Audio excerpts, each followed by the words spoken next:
Welcome back to Without a Doubt, the podcast where we celebrate living life authentically and organically as ourselves. We're the ones who believe in creating our own paths and living our truths out loud. Join in on an honest and open conversation about self-discovery and growth. I'm your girl Mad, your host. I'm a freelance entrepreneur, a 30-something-year-old human that has never exactly done what is expected of me. I'm a sprinkle of reality, glimmer of sunshine, and as unfiltered as they come. I'm here to remind you that it's okay to live life differently and that you don't have to be what is expected of you. That your happiness, it matters. Back in October, I decided to stop sharing so much on my personal page. It kind of took a turn. If you've been following me for a while, you probably saw I had a lot of content about recipes and this and that. And for a long time, I was posting a lot of random things. But back in October, I just was so consumed by Gaza, Palestine, and everything going on in the world that I was almost debilitated from creating my own content. I was stuck. I cried almost every single day, and I just didn't feel like I could share my regular life when there were people across the world dying just for living. I know this is something that has been going on for decades and generations, and this is the world, but that is not an excuse. We were watching and still are watching this in real time on 4K from Instagram. And my real moments and real life moments just felt so much more real. Being present in my own day just felt more important. And I really have always been that person. I really strive hard to stay present. I think this was even harder for me to do. I think I had that little extra appreciation anyway, but I really hunkered down more on trying to be present. Originally, I felt like, why was I sharing? Who cared? And what really was my purpose? I have been all over the place with what I share. And I know what I like to create and put out on social, but I also know what I don't like to create. I really decided to stop sharing what was going on in my life because I really don't need everyone having access to me or even the access of knowing what I am up to. Why do we feel the need to tell everyone what we're doing, we're eating, we're seeing? Sure. Share your travels, please do that. Share what you have on your mind, please share. Your ideas are important, but I don't really give a fuck that you're eating avocado toast. And yes, I do think that most people have gotten away from that idea of sharing this and that. I actually got into the mindset of, is this gonna empower someone? Is this a life reminder? Is this valuable? But that also fucking gets so tiring. Originally, I would just share anything. That was way back in the day, right? We had Snapchat, we had all these things. And Instagram had stories. I mostly felt like heartfelt reminders, stories about what was going on in my life, fitness reminders, things that would empower you. Talking about my fitness journey and sharing my life in photos. And then as I was using and getting great on social media, I was recruited into the MLM, multi-level marketing world. And my social media posting turned into trying to make sales. Yes, I can admit that. For a long time, I was using social media to sell. That was the purpose, post to make money. But social media was a tool. I did love sharing videos. I did like creating content. Those are things I wanted to do, but I did not always love sharing about the products or the business. Like, that was the icky side of what I was doing with my MLM. And I actually did really well as a rep. Like, I made okay money. I felt burnt out though from posting and doing all that stuff that didn't feel like me. I sometimes was just posting things hoping that I would get like a customer or something like that to show you my products. And side note, in multi-level marketing, guys, nobody's getting paid until you actually make the fucking sale. So I made no money off posts or any of that. And that's a whole nother episode in itself, okay? When you become someone who uses social media and posts often, you're creating content. And it's almost impossible not to get caught up in metrics. It really is impossible. It took me probably until last year in 2023 before I started pushing out my podcast, maybe, that I started focusing more on other things rather than metrics and views. That shit doesn't always matter. I have created videos with millions of views. I have grown accounts. I even grew my own Facebook account to 28,000 followers. But none of that even matters. When you make money from social media, that pressure to post, to grow, all of that shit accumulates. And I promise you, making that next viral video can eat you alive. There's a current trend right now that I'm noticing on YouTube where a lot of creators, big millions of subscribers, these big platform creators are taking a step back because they feel burnt out, frustrated with the algorithm, feel that they can no longer grow with YouTube. They can't keep up with it, you know? It's just hard in general keeping up with all the platforms, Facebook, TikTok, Instagram, all the things. Like the YouTube community, by the way, is also the meanest. I think that if you don't have a hard set of community followers, you will always catch some trolls. I think everyone's going to catch trolls, but I get some of the most hateful comments on my videos on YouTube. And I think it's just the trolly world, and that's okay.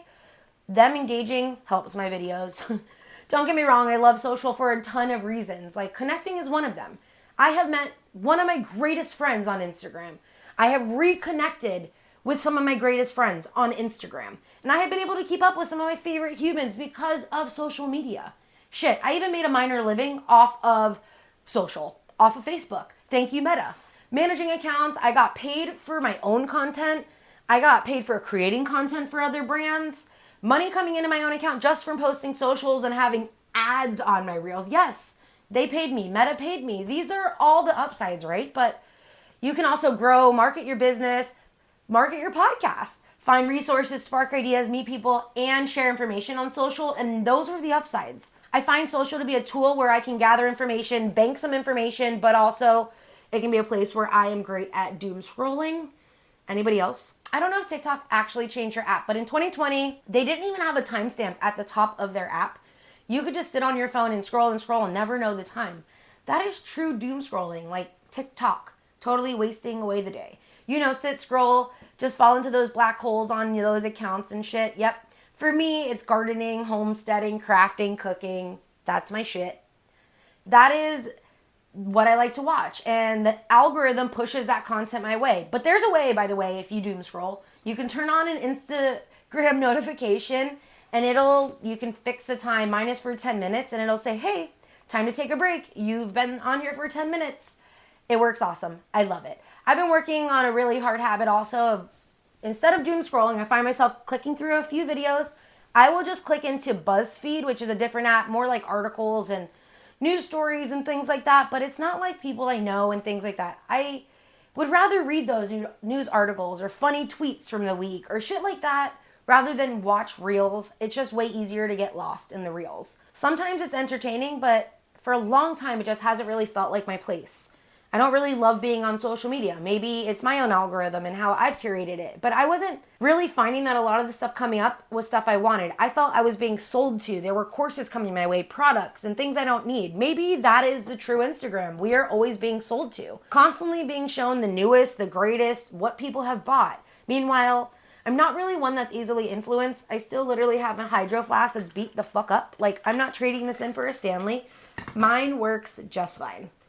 It's social media that creates the FOMO and the buzz on products like that. You need them, but you don't. You don't need shit. My favorite videos recently that I've seen are the de-influence videos. Like, they will start showing you things you have in your house already instead of buying the newest Stanley. I love them. We are always being shown that, hey, you need this, you want this. It's in your face 24/7 with social media. The ads, your friends sell things, the affiliate links. Yo, everyone's making money nowadays. And like I've said before, you can easily also feel like you're missing out on social media. I said this on a previous podcast, but on a previous episode, when you see your friends somewhere, maybe you weren't invited, you can feel that FOMO, or maybe somebody posts something and you weren't tagged in it, and like you just feel like you're missing out. Someone maybe shares a meme and you think it's about you. It's probably not. Social media can stir up so many fucking emotions and feelings that you didn't even know you had about certain things. Because most times you get things in real time or immediately after they happened. It's real. The FOMO is real. Humans feel like they are missing out. But you can have more peace with more privacy. Gossip is going to happen the more that you're sharing, the more that you're talking, the more that you're saying. The people who need to know what's going on with you will undoubtedly share what is going on. They will share it with you. I promise. If you need to know, people will tell you. Like, I always think that if you're sharing something on social media, someone's probably going to say, hey, have you seen so-and-so's post? Because you put it out there, right? Social media gave us that access. You gave us that access. And we give people that access. We post, we share, we give them it. We give them the fucking access. And that's something I'm also working on, not sharing so much. I know I did say my intentions for this year were to share more, But that's what I'm doing on this podcast. My Instagram story, my personal page, is getting a lot more meme reshares, and I'm sharing more of me on my Without a Doubt page. Hello, you. Thank you for being here. I love you for being a part of this community and listening into this podcast and joining me on this journey, because this is my safe place, and I also want it to be a safe place for you. Sometimes social media feels like a trap. We're trapped in trying to keep up with the latest, the greatest, sharing, but we're barely living our own realities. It's harder to live in the present when we're constantly snapping to share, which I will whip out my phone for a video or a picture here and there, but I don't find myself sharing in the present. I will not share where I am at that immediate time. If I am tagging a location, I have already come and gone. Also, when you're at concerts and you're recording things, like everyone is watching things off their phone. No one is actually living that moment. I've actually heard you should record yourself singing along or whatever while you're at that concert versus the artist. And I can 100% tell you I've done this, and it is so much more fun to watch yourself back having fun. Snap the memory, but don't get lost in creating the memory that you are not enjoying these current moments. Have you ever heard that quote? Truly happy people don't share everything on the internet. But people tell me all the time that I look happy, which is very, very true. I truly feel happy. I feel at peace, and I do share a ton on the internet. And I want to share my happy, and I think that is when I am sharing, I am mostly the truest, happiest version of myself. The moments I'm not sharing, when I'm quiet, when I have backed away, are the times that I'm having a harder mental time. It's when I'm disconnecting off social media, is when I am falling down a rabbit hole and I am trying to get out. That is my attempt. My disconnect is a way for me to figure out what the fuck I need to do. I recently saw someone posting about this, and it's like, I just felt like this is so true. It's super irrelevant to be posting on social media unless you legit share about your business, you're trying to make money, you're sharing something with a true idea. A lot of us aren't sharing anything that really matters. And I know that sounds like shallow or low, including myself. I do share shit that probably doesn't matter. I recently unfollowed a ton of people just because maybe you're an invisible person and you don't share anything at all. Or maybe I'm just not even interested in what you share, and that is okay. It is our job. It is your job as the user of social media platforms to create the spaces that you want to be a part of. Social media is a place where you can build a community, and that is 100% why I created a new account for my Without a Doubt page.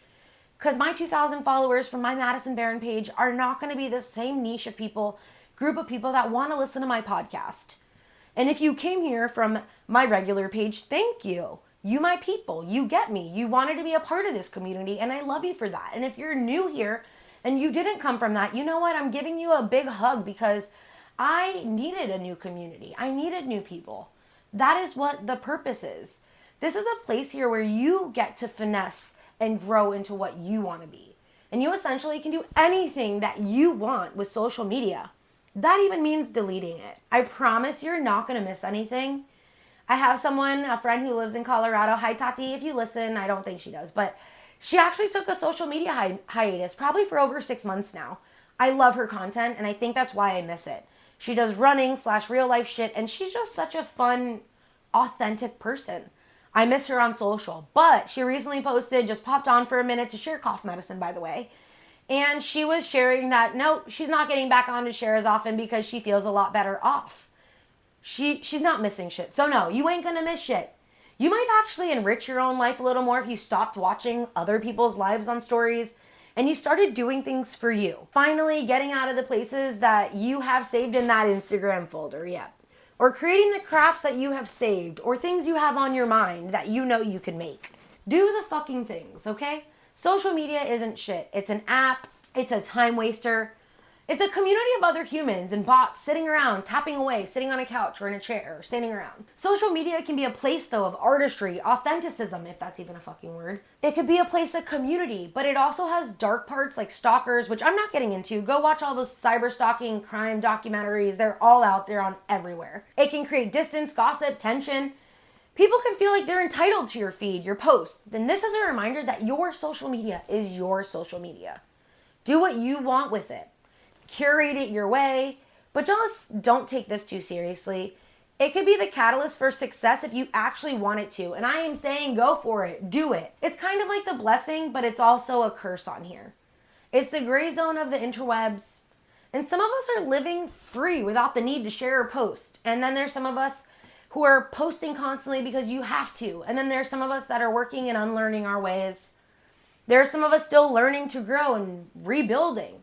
And then there's some of us who will just keep sitting here consuming the content and never post. And that's okay. All I know is there's no need to get sucked into it. The realest life is the one that you live right in front of you. The present moment. The collection of our own life. We get to live it out. And I saw the best Instagram reel, and I want to share this because we forget. Living a normal, boring life isn't a bad life. We see on social everyone doing these grand things, traveling, going places, but the best video I saw this probably last week was a guy walking through a town, and he was just talking about how amazing his day was because it was a normal, boring day. And he was observing the trees, and he was so grateful for that. He was in his present moment. We get to live out our own lives. Don't get trapped living in the black box that is glued to your hand. Reminders to us all, including myself. See you around. You are without a doubt a badass. Don't you forget it. XOXO, mad.